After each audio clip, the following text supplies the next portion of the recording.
A través de RCR presentamos Radar Económico.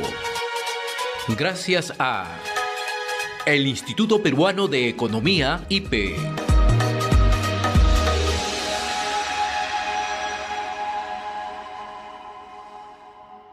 Hoy le damos la cordial bienvenida a Miguel Zamora, economista senior del Instituto Peruano de Economía. Qué gusto saludarte, Miguel. Gracias por atender esta invitación habitual de RCR. Muy gentil. Muchas gracias, José. Muchas gracias a ti por la invitación y muy agradecido por estar en este espacio para poder conversar un poco sobre este nuevo informe que ha publicado el Instituto Peruano de Economía en el diario Gestión. Y en efecto, y está ligado al tema de la educación. Un primer aspecto, ¿no?, que ustedes plantean en este informe, ¿no?, que urge optimizar los recursos para obtener un adecuado equipamiento, pero además no hay un plan concreto en cuanto a materia educativa. Así es, José. De hecho, en este contexto de reinicio de clases es que nos gustaría hacer algunas reflexiones en torno a la educación básica. Y, por ejemplo, podríamos empezar mencionando de que durante las próximas semanas alrededor de 9 millones de niños estarían retornando a clases, de los cuales un poco más de 6 millones irían a escuelas públicas y alrededor de 2,5 millones a escuelas privadas. Y sobre esto me gustaría reflexionar de que la educación básica es como clave para poder asegurar un futuro éxito profesional y laboral de los niños de nuestro país. En esa línea de análisis que trazas, Miguel, ¿no?, ¿cuál es la situación de la escuela pública para entender, ¿no?, la calidad de servicio que se brinda en educación básica?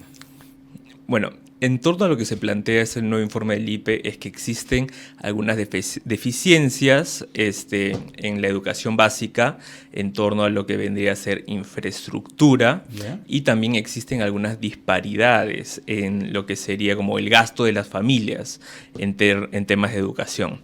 Pero me gustaría iniciar como reflexionando sobre la relevancia de la educación, puesto que pongámonos que según lo que hemos podido estimar desde el Instituto Peruano de Economía, si vemos la encuesta de hogares,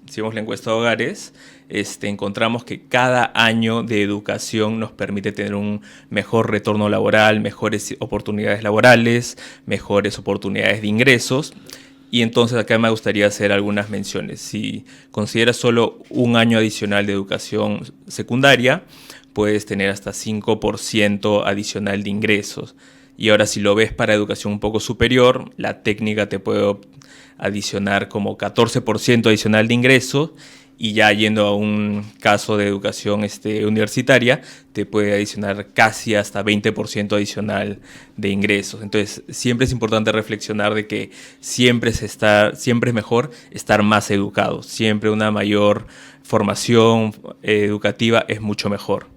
Y es entonces aquí que me gustaría discutir dos datos sobre los cuales me gustaría situar la reflexión. Uno es sobre la percepción de la calidad de la educación básica. Y en la percepción me refiero a cómo las familias ven el producto, el servicio que se les entrega.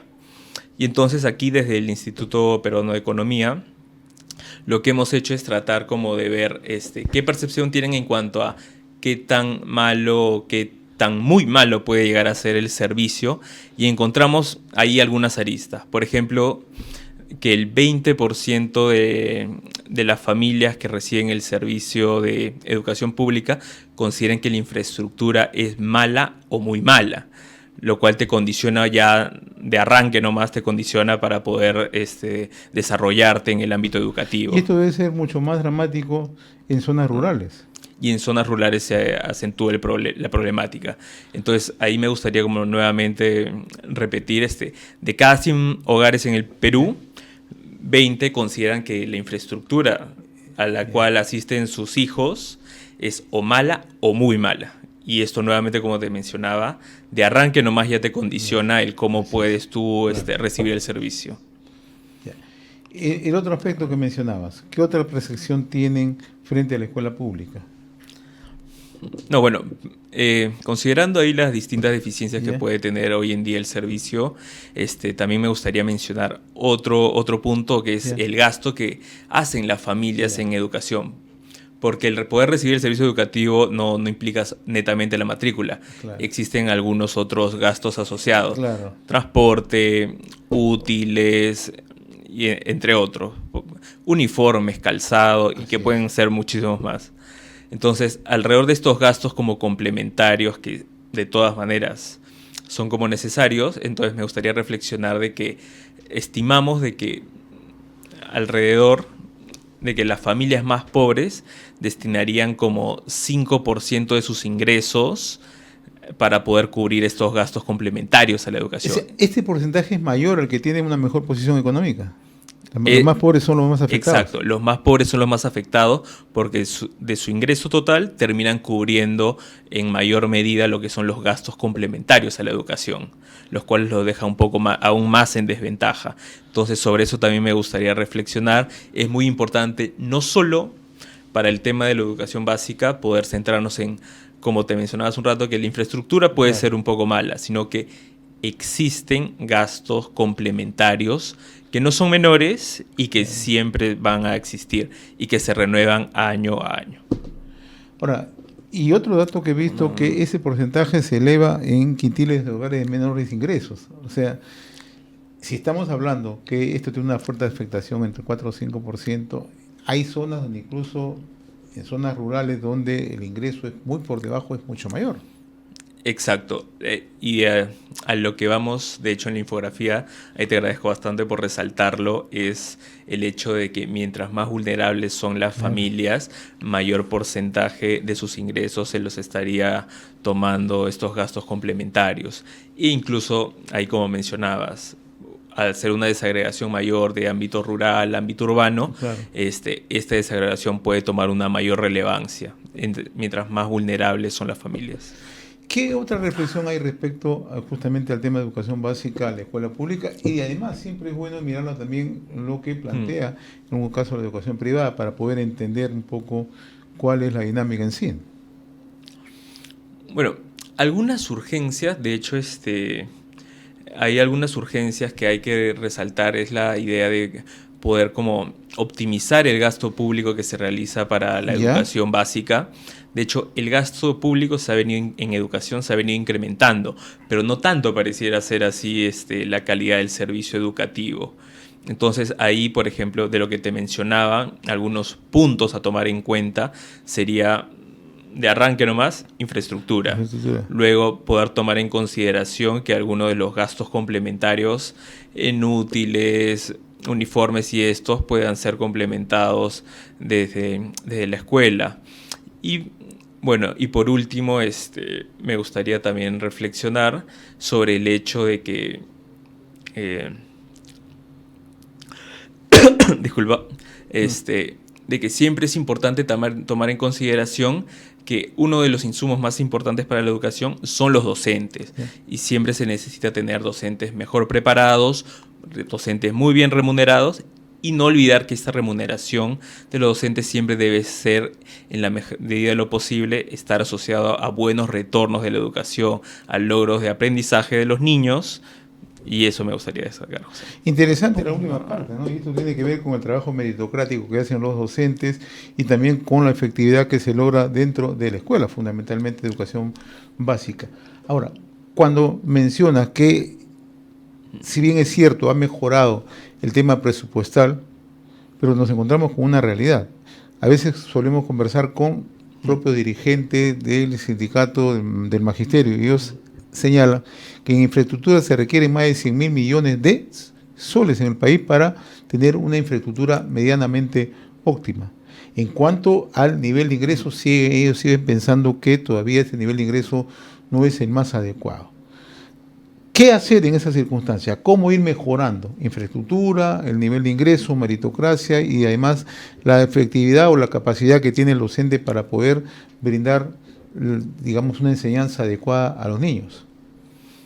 De hecho, ahí me parece muy importante el punto que resaltas porque no es menor este último punto que destacábamos de que los docentes tienen que estar muy bien remunerados porque hay una complementariedad entre el trabajo del docente y del niño para poder alcanzar un adecuado logro educativo.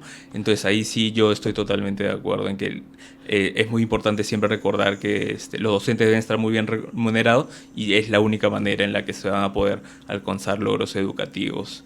Y Y respecto al primer punto, los incrementos de infraestructura siempre van a ser mejores, porque siempre van a ser mejores, siempre van a ser deseables, porque es lo que permite adecuar y tener un ambiente adecuado para poder cubrir, para poder recibir el servicio educativo.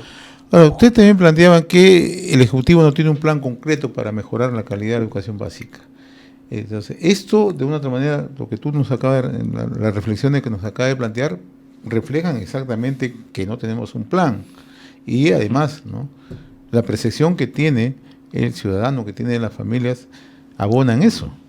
O sea, la gran pregunta es, ¿qué medidas se tienen que tomar hacia adelante? ¿Qué acciones se tendrían que tomar desde el gobierno para el mejoramiento de la escuela pública, para el mejoramiento de la educación básica? No, bueno, ahí de hecho me parece muy importante lo que mencionas. Bueno, y como te decía, algunos puntos sobre los... No pareciera haber a priori un plan de acción desde el gobierno, entonces es en este sentido que desde el Instituto Peruano de Economía, como planteábamos estas reflexiones sobre algunos temas clave: infraestructura, remuneración decente, percepción del servicio, y entonces, de hecho, al tema de educación básica, ya que el servicio venía arrastrando algunas deficiencias en los últimos años, se le sumaba algunos problemas ya de manera más reciente, como poder recuperar algunas pérdidas de aprendizaje durante el periodo de la pandemia, que son nuevos retos que se le suman a la educación, porque muchos de los niños que a la fecha siguen recibiendo educación básica empezaron durante la pandemia, se vieron cortados algunos aprendizajes durante la pandemia, y no pareciera, con estos nuevos retos incluso, pareciera haber un plan de acción. Entonces, si tuviéramos como que reordenar algunas ideas para un eventual plan de acción, era lo que te comentaba: poder dar algunos avances en infraestructura, que estas infraestructuras, si bien requieren un trabajo un poco más sostenido, puedan tener algunos avances en temas de servicios básicos, acceso para los colegios, así. Y bueno, y entre el tema de los docentes, sí recordar que es muy importante tener docentes muy bien remunerados, y es la única manera en la que se va a poder como acceder a mejores logros de aprendizaje, y va a haber una sinergia entre niño y docente. Y respetando la carrera meritocrática, que es fundamental. Y sobre todo respetando la carrera meritocrática. Ahora, el otro tema que también es interesante plantearlo, ¿no? ¿Cómo es que se plantean algunos retos, algunos objetivos, pero sin embargo, lo que hemos visto en los últimos años, a propósito de cuando ocurrió la pandemia, a propósito cuando tenemos todos estos problemas que se generan por el tema climático, lluvias, hay mucha deserción escolar. Esto, de una otra manera, ¿cómo subsanarlo en el futuro? Porque en las poblaciones rurales hay bastante deserción escolar, y sobre todo en el tema de educación básica. Nosotros solemos recibir siempre información. ¿Cómo subsanar este tema? En ese sentido se necesita mucho seguimiento por parte de las autoridades. De hecho, como tú mencionas, hay algunos puntos, hay algunos temas muy específicos. Por ejemplo, bueno, lo de la pandemia fue un poco más duradero. Podemos hablar de un par de años casi de pérdida de logros educativos. Luego tenemos, por ejemplo, algo muy reciente que ocurrió, que fue lo del fenómeno del niño, que dificulta temas de acceso, dificulta la educación presencial, y en ese sentido se requiere mucho seguimiento de las autoridades, del Ministerio de Educación, de las respectivas UGELes, para poder ver como medidas que puedan ser como muy focalizadas para cada región, tomando en consideración estos aspectos, temas muy puntuales que se puedan presentar en el transcurso de año. Por ejemplo, no es menor lo que ocurrió hace un par de años con el tema del fenómeno del niño, que todo el tema de las lluvias, las condiciones climáticas, dificultaban la educación presencial, y a veces se veía que las respuestas de algunas autoridades venían con un poco de rezago. Entonces es muy importante darle un seguimiento continuo en el transcurso del año, porque un adecuado seguimiento, que sea continuo, que sea duradero durante el transcurso del año, como permite tomar acciones como más concretas, permite como tomar acciones incluso focalizadas, dependiendo de cada región. Ahora, Miguel, ¿hemos avanzado en cuanto a educación básica a que la población accede más a la educación básica en los últimos años? ¿Los porcentajes han mejorado o han disminuido? La gente que accede a educación básica. Las tasas de matrícula se mantienen en niveles Ya. muy similares y de hecho eso no pareciera ser como una gran problemática en el Ya. país. Puede ocurrir como el caso muy puntuales de estos de la pandemia, Claro que sí. fenómenos climáticos muy trágicos como lo que ocurrió en el fenómeno del Niño, que pueden variar un poco lo de las tasas de matrícula y por ende lo de las tasas de deserción, pero ese no pareciera ser el gran problema. Bien. El gran problema como de la educación básica pareciera estar asociado a lo que son los logros educativos y es en ese sentido que el objetivo final deben ser los logros educativos. Y en la medida que el objetivo final son los logros educativos, es que se necesita como un adecuado equipamiento, se necesita como que un seguimiento continuo de los docentes y poder tener las mejores condiciones para nuestros niños. Miguel Zamora, yo te agradezco la amabilidad que has tenido de acompañarnos aquí en RCR, Red de Comunicación Regional. Ha sido un gusto tenerte, muy amable. Muchas gracias, José, por la invitación. Hemos presentado Radar Económico. Gracias a el Instituto Peruano de Economía, IPE.